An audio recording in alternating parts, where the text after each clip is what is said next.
नमस्कार, स्वागत आहे तुमचं सुषमाज किचनमध्ये। आज आपण पारंपरिक पद्धतीनं अगदी सोप्या आणि मोजक्या साहित्यात सुंठवडा तयार करणार आहोत। सुंठवडा हा हिवाळ्यामध्ये खायला पण पौष्टिक असतो। तसेच दत्त जयंती, रामनवमी, हनुमान जयंती तसेच श्रीकृष्ण जन्माष्टमीसाठी सुंठवडा हा प्रसाद म्हणून तयार केला जातो। अगदी सोप्या पद्धतीनं सुंठवडा कसा बनवायचा त्यासाठी रेसिपी शेवटपर्यंत बघा।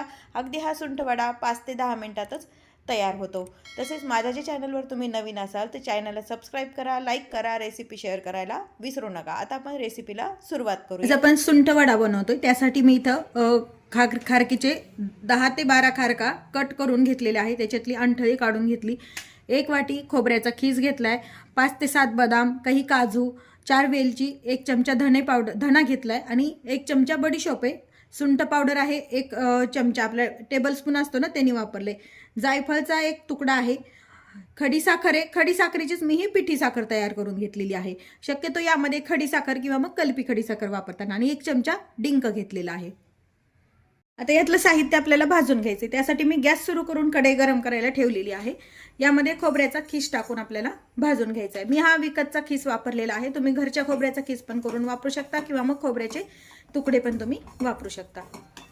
शक्यतो पूर्वीच्या काळामध्ये जो सुंठवडा बनवला जायचा त्यामध्ये बेसिक फक्त खोबऱ्याचा खीस, खारीक आणि सुंठ पावडरच वापरले जायची। शक्यतो आता ड्रायफ्रुट्स वगैरे ऍड करतात।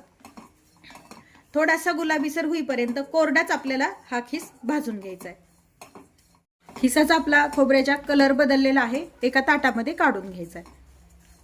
आता खारीक टाकून भाजून घ्यायची।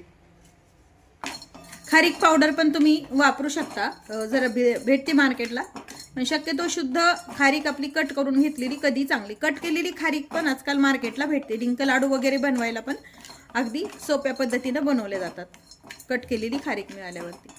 आता ही खारीक थोडीशी गरम होईपर्यंत भाजून घ्यायची, म्हणजे आपल्याला मिक्सरनं काढायला सोपं जातं।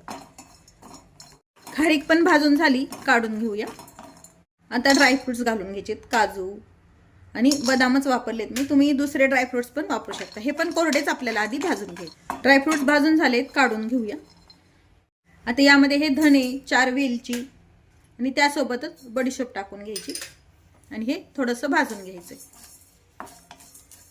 हे मी अगदी प्रसादासाठी थोड्या प्रमाणातच बनवते, जास्त प्रमाणात पण तुम्ही बनवू शकता। हिवाळ्यामध्ये सुंठवडा खायला पण पौष्टिक आहे। हे भाजून झालंय छान व्यवस्थित। आता हे एका त्याच ताटामध्ये काढून घ्यायचे। बडीशोप सोबतच तुम्ही जायफळ टाकू शकता तुकडा, माझा विसरला त्यामुळे मी सेपरेट थोडंसं भाजून घेते। आता आपल्याला डिंक तळून घ्यायचंय, त्यासाठी कढईमध्ये मी थोडंसं तूप टाकून घेतलंय साजूक। तूप व्यवस्थित गरम झाल्यानंतर हा घेतलेला 1 चमचा डिंक यामध्ये टाकून छान फुलेपर्यंत आपल्याला तळून घ्यायचा आहे। डिंक पण आपला तळून झालाय, गॅस बंद करूया आणि डिश मध्ये काढून घेऊया। आता हे थोडंसं थंड करून घ्यायचंय आपल्याला। आता हे साहित्य थंड झालंय, यातलं थोडंसं अख्खं खोबरं मी काढून घेतेय, जे आपण वरतून मिक्स करून घ्यायचं आणि हे मिक्सर जार मध्ये टाकून घ्यायचंय आणि थोडंसं पल्स मोड वरती जाडसरच आपल्याला हे काढून घ्यायचे, फार बारीक नाही काढायचे। आता भाजलेले सर्व साहित्य यामध्ये घेतलंय। सुंठ पावडर पण टाकून घ्यायची यामध्ये, त्यासोबतच साखर पण आपली जी खडी साखर आहे त्याची आपण जी पिठी साखर ऑलरेडी मी करून ठेवलेली होती ती टाकून घेतली। थोडंसं खालीवरी मिक्स करायचंय आणि पल्स मोड वरती मिक्सरला फिरून घ्यायचंय।